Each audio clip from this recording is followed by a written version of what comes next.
spoštovane gledalke in gledalci, če odpremo starodavno zmajsko knjigo, se zgodba začne takole. Ko zemlja ni bila taka kot danes, ko še ni bilo cest in velikih mest, so živeli zmaji. Nekateri so bili majhni, drugi običajne velikosti, tretji veliki in nekateri prav gromozanski. Ti zmaji niso bili hudobni, niso bruhali ognja, kot danes mislijo ljudje ali kot lahko izvemo v pravljicah. Bili so zelo močni in hitri, pogumni in prijazni. Varovali so vse živali, rastline in ljudi na zemlji. Imeli so krila, bili so najboljši letalci na nebu in imeli so najboljši sluh v vsem vesolju. Kaj se je zgodilo s temi zmaji? Zakaj jih je doletela taka usoda? Kako lahko postanemo prijaznejši do našega edinstvenega planeta? Katere so zmajske vrednote, ki bi jih morali spoznati in jih gojiti? Odgovore na ta in druga pomembna vprašanja dobimo v mladinskem pustolovskem romanu, ki sta ga napisala Jernej Sever in Nina Kokelj, njegov naslov pa je Varuhi življenja. Zato zdaj v studiu Idrijskih novic z veseljem pozdravljam enega od obeh avtorjev, dr. Jerneja Severja, učitelja borilnih veščin z več kot 20-letnimi izkušnjami, raziskovalca, filozofa, predavatelja in publicista. Jernej, lepo pozdravljen pri nas. Ja, lep pozdrav, hvala za vabilo.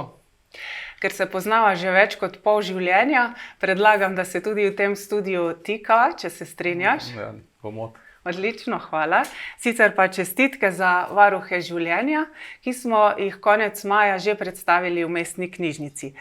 Kakšni so občutki ob izidu knjige, ki je nastajala kar dolgo? Če se ne motim, prvi osnutki so nastali že, bi rekla, pred približno 10 leti. Ja, tako je. No, ta knjiga je kar dolgo časa nastajala. Je tudi nekako moj prvenec, vsaj na literarnem področju. Saj jaz sem kar veliko objavljal tudi kakšnih člankov pa teh stvari. Ampak ta knjiga je pa nekako prva, tako da sem tudi kar vesel, da je šla. Pa nekako tudi vesel pa zadovoljen s tem sporočilom, ki ga poskušava soavtorica nekako prenesti naprej. Ker gre se to pa mogoče danes malo več pol govorila, ampak načeloma ne gre samo za leposlovno delo, fantazijsko, ki mislim, da je kar zanimivo za prebrati, ampak gre za nek tudi malo didaktični roman, ki v bistvu naslavlja te zelo pomembne teme, s katerimi se dan človek srečuje, se pravi od stika z naravo, ekologije, do v bistvu nekako najdenja nekega miru v samem sebi, kar je tudi tista glavna nekako poanta teh zmajev, ki si jih v bistvu omenila na začetku. K zmajem se bova še vrnila večkrat. Se pravi, omenil si v zgodbi zanimivo, v romanu zanimivo prepleteš družinsko pustolovsko zgodbo, ekološke teme in te neke obče človeške življenjske vrednote, ki so pomembne in bi jih moral nekako gojiti vsak posameznik za dobro celotnega človeštva. Pa če se za začetek ustaviva pri tej pustolovski zgodbi, kako je nastala, kdo so družinski člani, ki nastopajo v njej? No, zdaj te družinski člani imajo malo mogoče taka neslovenska imena, se pravi imamo družino, očeta imamo, taco in Tanis in potem še sina in hčerko, Juja in Lino. Zdaj, malo se tukaj lahko tudi naša družina v tem zrcali, ampak sigurno je to pač malo idealizirana zgodba. Zdaj, sam pustolovski zaplet, ki se zgodi v zgodbi, je delno povezan tudi z našimi dogodivščinami na naših potovanjih. Jaz sem veliko potoval prej tudi sam, pa pol za ženo, partnerko sedaj. Zdaj pa tudi z družino, en leto smo bili v Namibiji, tako smo z džipom potovali po tej res taki prostrani, lepi deželi. In se je nam zgodila ena kar taka neprijetna nesreča, da smo tam sredi ničesar, ker v bistvu ni bilo nobenega signala, 60-70 km okoli ni bilo nobenega naselja, tudi cesta je bila zelo taka neprevozna, smo v bistvu izgubili eno kolo in smo pol imeli kar težave, da smo tisto popravili za sila. In nekaj podobnega se zgodi tudi tej družini v tem romanu. Je pa to neka taka uvodna pustolovščina, ker kasneje morata pa Ju pa Lina, kot otroka v nekem odraščanju, se sreča s svojo preizkušnjo, ki je pa tudi kar zahtevna. In v bistvu nekako nakazuje to, da ona dva nekako odrasteta iz otroškega v nek mladostniški svet. In v bistvu s tem tudi preideta v tisto zadnjo fazo romana, ki pol napoveduje, se bo tudi mogoče neko nadaljevanje naprej. No, skratka, družina se poda na to potovanje v poseben narodni park in na tem potovanju srečujejo pa tudi zanimiva bitja, malo pravljična, nadrealna, od katerih se veliko naučijo. Kdo so ta bitja in kakšna so njihova sporočila? Se pravi, na tej poti nekako srečuje par imamo teh glavnih tudi junakov, stranskih junakov, ki so pomembni, ki so nekako prepleteni s to zgodbo o zmajih, ki je pa umeščena v to pustolovsko zgodbo, ne.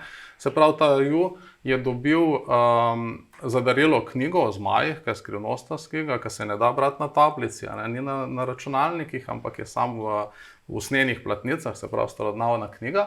No in vmes včasih prebere odlomke iz te knjige, en odlomek je bil tudi ta, ki si ga ti prebrala. Zdaj pa na tej poti srečuje različne te osebe, eden je gozdogled, to je ena taka posebna oseba, ki varuje ta park Severnega višavja, pač opazuje gozd, drevesa, v bistvu varuje ta drevesa, ki mogoče obstajajo že takrat, ko so tudi zmaji živeli na zemlji. Pol kasneje sreča vetromera, on meri veter, veter je bil za zmaje zelo pomemben. Potem imamo eno Heleno, nima tako abstraktnega, fantazijskega imena, ampak je glasbenica, ki spet uči otroke nekako doživljati ta umetniški del bolj življenja, ne. Potem imamo še zvezdogleda, ki v bistvu je nekako tudi predstojnik neke posebne šole, v katero bosta mogoče Rju pa Lena prišla. Tako da se v bistvu skozi te like različne, se veliko različnih tem odpira, ene take eksistencialne, druge malo bolj ekološke. Mogoče samo to še navežem, prej, ko se je o družini govorila, ne. Ta družina v bistvu živi dosti ekološko življenje, je sicer malo futuristično, ampak načeloma tehnologije, ki so vpletene v ta roman, so zelo že take vsakdanje, od sončnih elektrarn, električnih avtomobilov, električnega avtodoma in tako naprej. Se pravi, da v bistvu nekako nagovarja, pa cilj je tudi, da otroke, pa tudi mogoče starejše, nagovarja ali pa usmerja k oblikovanju malo nekega boljšega, bolj idealnega sveta. Dejansko si omenil ekološke teme, ekološke elemente, kar veliko jih je vpletenih v zgodbo. Kot si rekel, nekateri od teh so že del naše stvarnosti, električni avtomobili, sončne elektrarne in tako naprej. Tudi gozdogled recimo sam pridela vso hrano, ima tudi svojo sončno elektrarno, potem Helena in otroci očistijo reko vse plastike in potem te odpadke skrbno ločujejo, tako da to je del že nekega našega vsakdana. Na drugi strani je pa to mesto tisočerih vetrov, ki pa je delno ali pa precej utopično, čeprav tudi vse od tega ni neuresničljivo. Pa nam še nekaj od teh idej ali vidikov, pogledov, mogoče zamisli ekoloških še iz tega mesta tisočerih vetrov predstavi. No, tako, se pravi, zgodba se nekako tako razvija, da ta družina potuje, gre v bistvu prek tega parka Severnega višavja, počasi pa, ko se sreča s temi različnimi liki, pride do tega mesta tisočerih vrtov. No in to mesto v tem mestu so nekako združene te tehnologije, ki jih bi danes v bistvu že lahko do neke mere uresničila, ne. Večino ideje, kako je to mesto sestavljeno, je nastalo nekako na osnovi projekta Prijazni do okolja, ki smo ga z Majo Nagode pred leti v bistvu izvajali, tudi tukaj v tej naši občini. In tam smo v bistvu nekako postavili različna področja, na katerih lahko človek ali pa gospodinjstvo nekako prispevajo k temu, da zmanjšajo svoj, rečemo, ogljični odtis ali pa tudi količino odpadkov, ki jih proizvedemo.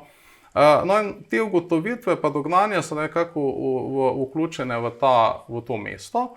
Tako da zdaj je to mesto, ki pač nima teh avtomobilov, ki bi vozili po mestu samem, kjer je javni prevoz urejen, recimo s podzemno železnico, nekimi cepelini, obstajajo neke električne elektrarne, proizvaja se zeleni vodik.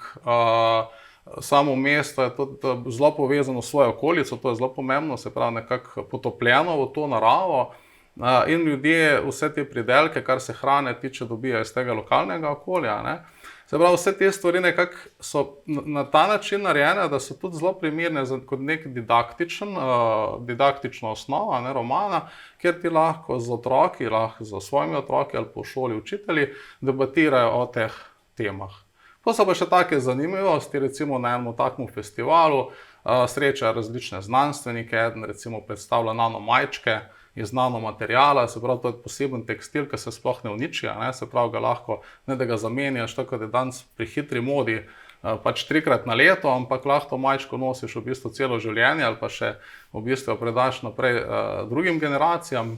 Pa pol imamo aplikacijo za računanje ogljičnega odtisa, ki ti izračuna, ko kakšno stvar kupiš v trgovini, pa ti avtomatično zračuna, kakšen je ogljični odtis tistega produkta. Se pravi, na ta način, da bi družini lahko pomagali, da bi se približali temu, da bi bil njihov ogljični odtis čim nižji.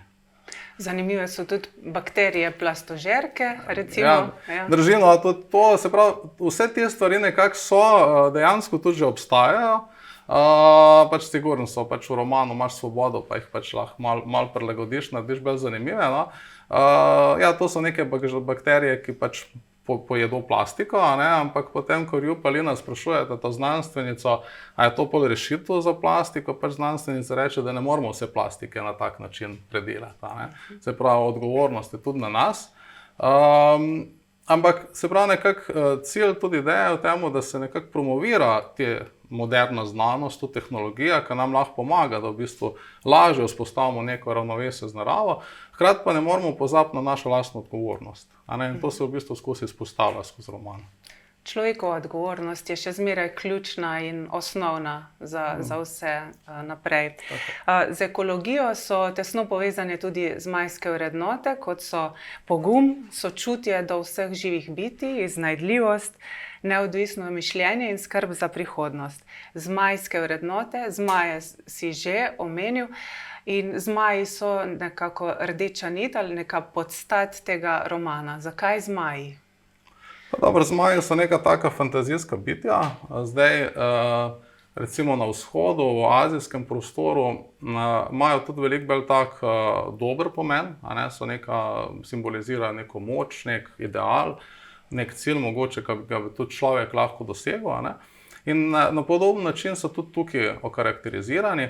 Zdaj, zmaji živijo v vesolju in so pač živeli že veliko milijarde let pred človekom in so se srečali s podobnimi težavami. Tudi zmaji so skoraj uničili svoj planet, ampak potem so pač ugotovili, da to energijo odvečno, ki oni imajo, ki v bistvu velikokrat pol prenese v nek pohlep, v strah, v jezo, v uničevanje, da je možno to energijo, ta čustva nekako vzgajati, jih kontrolirati, preusmerjati v nekaj bolj dobrega. In ko so to uspeli narediti, so nekako povrnili to naravno okolje nazaj na ta njihov planet in s časoma, ko so to začeli delati tudi na drugih planetih, so si prislužili to ime, kaj tudi zaznamuje cel roman, Varuhi življenja. Se pravi, varuh življenja je v bistvu zdaj nekdo, ki zmore pri sebi preseči neke te naravna čustva, tudi ki jih imamo, ki niso nujno vsa pozitivna pa dobra, in v bistvu vso to energijo, ki imamo tudi ljudje v sebi, preusmeriti v neke pozitivne stvari. No, ampak tudi zmaji so obstajali nekoč zlobni zmaji in plemeniti zmaji. Zlobni zmaji, kar se mi zdi zanimivo, je, da so verjeli v različne ideje in so se spopadali za neka svoja prepričanja. To je zelo aktualno. Lahko aktualiziramo ideje, prepričanja, neka zaslepljena verovanja. To so že od nekdaj podlaga za vojne, tudi dan danes je tako in najbrž niti v prihodnje ne bo drugače. Ti opozarjaš na to, da prav omejenost s temi idejami, neki prepričanji, treba se dvigniti nad to. Ja, tako je. No, to je mladinski roman, v osnovi so pa v njega je pač nekako tak v medvrstice zapisanih veliko teh stvari iz recimo moje filozofske izobrazbe, pa tudi dejansko aktualnega pogleda danes na svet. Zdaj, v zadnjem času je zelo aktualen izraelski zgodovinar Harari, ki je zelo dober nekako na dosti enostaven način v bistvu človeka nekako ločil od narave na ta način, da smo ljudje tista živa bitja, ki verjamemo v zgodbe. pač to nobena druga žival, tudi če imajo živali čustva, opice, delfini, različna čustva, podobno kot ljudje, ampak zgodb pa nimajo, no, saj ne da bi mi vedeli. Ne. In ljudje načeloma vse svoje življenje posvetimo temu, da živimo za neko zgodbo. To nam da ogromno moč, a ne. Pač en primer, to, ki ga jaz zmeraj izpostavljam, je kakšna razlika med Aleksandrom Velikim in levom. Gre za dva alfa samca. Zdaj, lev ima zelo omejen teritorij, ki je vezan s pač tistimi njegovimi biološkimi potrebami, medtem ko imperij Aleksandra Velika je pa imaginarni, namišljen zgodba. Je zgodba, v katero je prepričal, da so tudi drugi ljudje verjeli in so bili pripravljeni za tisto se pač boriti. Zdaj, težava je v tem, da te zgodbe so lahko pozitivne, nam lahko dajo ogromno energije, hkrati pa se zaradi teh zgodb ljudje tudi spopadamo. In včasih pač nekdo, se to je tudi z našimi prepričanji tako, včasih imaš neko prepričanje, pa imaš občutek, da nekdo misli drugače ali pa da ogroža tvoje prepričanje in smo se v bistvu pripravljeni zaradi prepričanja sprejeti ali pa spopasti. In v bistvu te konflikti so načeloma, vsaj v zmajskem svetu, zdaj se tako ugotovili, so nepotrebni in jih lahko presežemo. In v bistvu, če presežemo to, dobimo bolj neko posebno to zmajsko moč. Medtem ko ti plemeniti zmaji so pa ohranjali ravnovesje z naravo in so se učili sprejemati in preoblikovati to neko svojo jezo in pohlep v moč in odločnost. V tem so se potem razlikovali od teh zlobnih, ker so znali preseči te svoje omejitve. Ja, tako se ne to, da sem se jaz te stvari izmislil. Mi imamo ogromno nekih tehnik v tem azijskem prostoru, tudi v evropskem prostoru. Obstaja ogromno nekih takih tehnik pa metod, s katerimi ti v bistvu nekako prepoznavaš svoje čustva pa jih usmerjaš v neke pozitivne stvari. In tudi danes imamo ogromno ljudi, ki se bolj v to smer pač usmerjajo. Dejstvo pa je, da pač v tem svetu zgodbe, virtualne resničnosti ponavadi prevlada tista govorica, ki je najbolj glasna. In pač nikoli ne dobijo te ljudje, ki bolj bi živeli z naravo, pa bolj mirno, nekako ne dobijo tiste moči, ki bi jo mogoče dobro, da bi jo imela. Zdaj v zmajskem svetu se je pač to nekako zgodilo, ker je pač bilo res že situacija to kritična, da ni bilo druge rešitve, in takrat so pač ta glas teh zmajev, ki je malo videl drugačno rešitev sveta, ki je bil bolj usmerjen v nek trenutek v ta zdaj, v nekako doživljanje sveta čim bolj celovito pa celostno, so nekako dobili neko moč in so pol prevladali na nek način. No, poleg zmajskih vrednot so tu še zmajske sposobnosti. Nam poveš kaj o teh sposobnostih? Namreč v svojem raziskovanju, kot si pravkar omenil, se veliko posvečaš telesno-duševnim procesom in pa iskanju ravnovesja med njimi in tudi kar nekaj teh raziskovalnih spoznanj si vključil v ta roman. In pa se pravi, do tega ravnovesja se tudi pride z gojenjem, treniranjem zmajskih sposobnosti. No, meni že nekako te prvi osnutki te zgodbe o zmajih, načeloma je ta zgodba o zmajih, ki si na začetku prebrala. To cel roman je nekako okoli tega nastal. Zdaj, ta zgodba o zmajih je v bistvu nastala z namenom, da bi otrokom, ki vadijo v našem klubu, karate, ali pa tudi mogoče drugače, se nek model vzpostavil, kako ti z zgodbo otroke motiviraš, da v bistvu razvijajo neke svoje sposobnosti. Ampak se pravi, za otroke je to dosti enostavno. Oni vadijo neke gibalne sposobnosti, hitrost, moč, ravnotežje. In mi pač v klubu tudi te stvari nekako merimo, testiramo, dobivajo neke zmajske kartice in na ta način oni do neke mere podoživljajo to zgodbo v nekem realnem življenju. Normalno so pa tudi druge sposobnosti, tudi neke bolj socialne veščine, ki jih tudi do neke mere moramo vaditi. Zdaj, če zremo na nek nevrološki nivo, pa recimo čuječnost, ki je danes tako dosti aktualna, postaja, ampak mogoče tudi ne dosti prepoznana, je pomembno, da se mi tudi nekih čustvenih veščin učimo z vadbo do neke mere. Mi moramo neke stvari ponavljati, jih izkusiti in na ta način lahko mi ta čustva šele prepoznavamo in jih potem tudi spreminjamo, pousmerjamo. Tako da ta roman ima ogromno teh izhodišč, ne rešuje vseh teh problemov, ampak nekako malo nakazuje, v katero smer lahko gremo, da se s temi nekako težavami lahko soočamo. Omeni si te sposobnosti, se pravi moč, hitrost, ravnotežje, gibljivost, ampak dejansko v karate klubu Idrija poudarjate pa tudi, razvijate poleg tega tudi še te socialne veščine, si rekel, prijaznost, pozornost in dostojanstvo, kar je v teh časih izjemno pomembno. In to počnete na otrokom prijazen način, da se jim približate, kot si omenil, Zmajčkov album, Zmajčkove kartice, imate Zmajčkovo tekmovanje in nenazadnje omeniva, v Idriji imamo tudi gledališki Zmajčkov abonma. Skratka, na več ravneh otroke nekako usmerjate po tej zmajski poti in jih vodite, kar je več kot dobrodošlo. Ja, na vsak način. Meni se zdi, karate prednost karate, mislim, ali pa neka različnost mogoče od drugih športov je, da karate ni sam šport, ampak je neka veščina. Ne? Zdaj, v to veščino je spet odvisno, na kakšen način jo interpretiraš. Je pa res, da mi smo poskušali na nek modern način v bistvu te teme, ki jih tudi mogoče v nekem japonskem prostoru najdeš, na en malo bolj prijazen način prenesti v ta naš prostor. Pač borilne veščine tudi imajo ta spoštovanje do učitelja, nek red, mir, pozornost. Te stvari smo mi malo probali pač prenesti v neko igro. Zdaj, cel ta model je na nek način tudi malo še en poizkus, ki ga še treba dopolnjevati, razvijati, ampak pač jaz ga tako vidim, pač malo živim s tem modelom, pa ga probam razviti na tak način, da bi bil primeren tudi za prenašanje v neka druga učna vadbena okolja.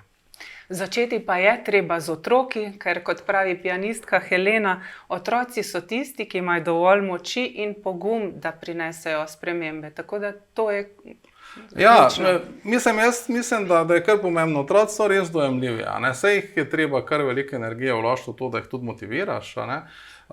Je bil tudi ta projekt Prijazni do okolja, je bil zasnovan nekako na ta način, da bi otroci skozi aktivnosti, ki jih v šoli počnejo, prenesli te stvari v domače okolje, v družine, na nek način tudi pol starše spodbudili k temu, da malo razmišljajo o teh ekoloških problemih, pa mogoče spremenijo kakšno svojo navado, s katero lahko v bistvu zmanjšajo ta svoj negativni vpliv na okolje.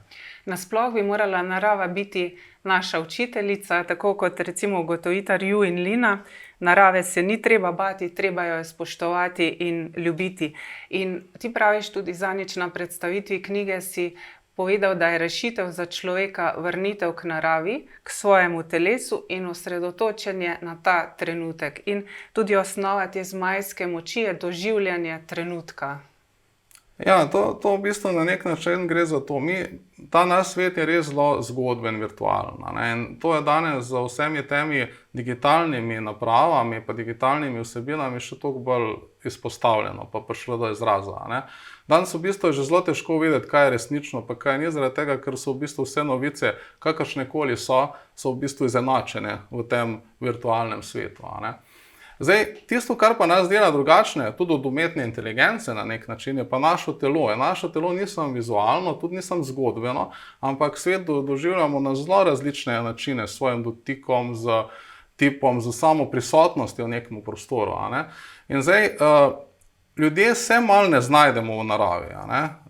In tudi danes se tudi recimo to čuječnost, ki sem jo omenil, zelo teži k temu, da mi nekako, pa čisto na nekih nevrobioloških osnovah, se pravi na temu, kako naši možgani delujejo, da mi za nekimi vadbami v bistvu dobimo stik sam s sabo, s svojim telesom in hkrati tudi z naravo, da občutimo to v tistem trenutku, vso pestrost teh občutkov, ki se dogajajo v tistem trenutku. In tudi je lahko eno tako res veliko moč. Pač jaz imam tudi osebno izkušnjo iz enih potovanj, ko sem bil še kot študent, ko sem imel tako zelo nevarna izkušnja, je bila tako na meji, lahko tudi, da bi bila recimo smrtno nevarna ali pa potencialno smrtno nevarna, ker takrat se ti razbije vse ti koncepti pa prepričanja, kaj jih imaš, ker v bistvu moraš sam preživeti, sam biti moraš v tistem trenutku. In takrat v bistvu po drugi strani, tudi če je stvar nevarna, dobiš neko neverjetno tako moč pa svobodo.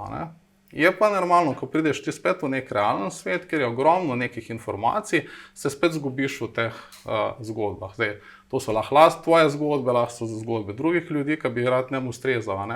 Tako da ni pa to lahka pot, je kar zahtevno delo.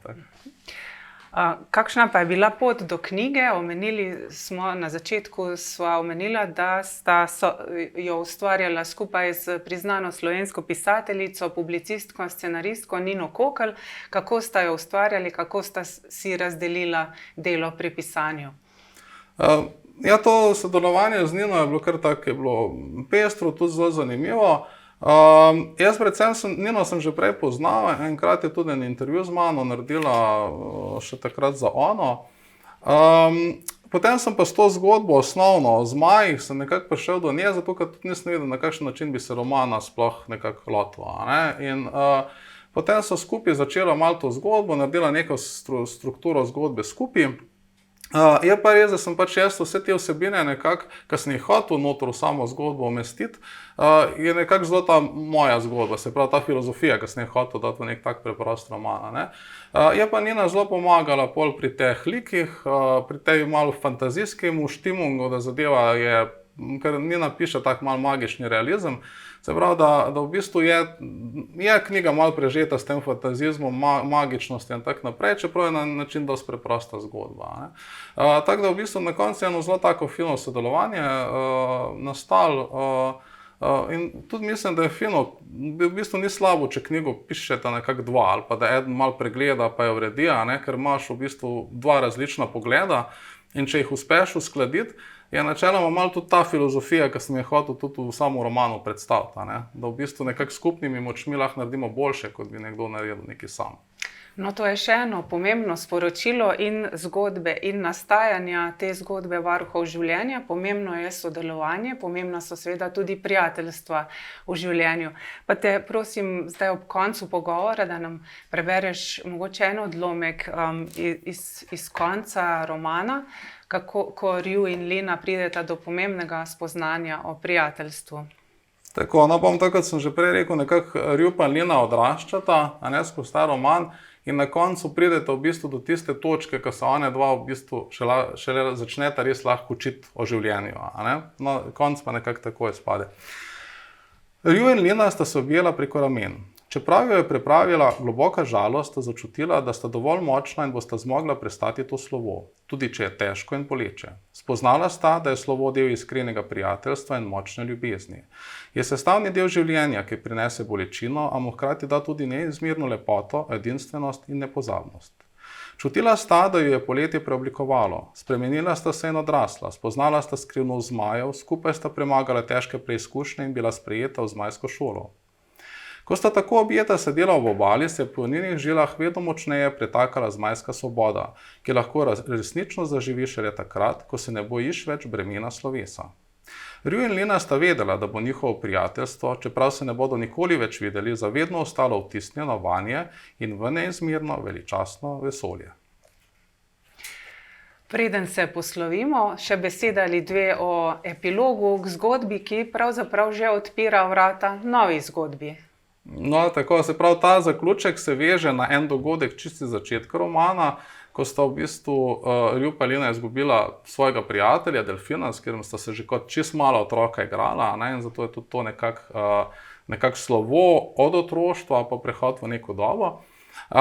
Tako da zdaj ta roman načeloma, to, kar so prej govorila, v tem romanu zmaji rešijo največje probleme, mi jih še nismo rešila, ne.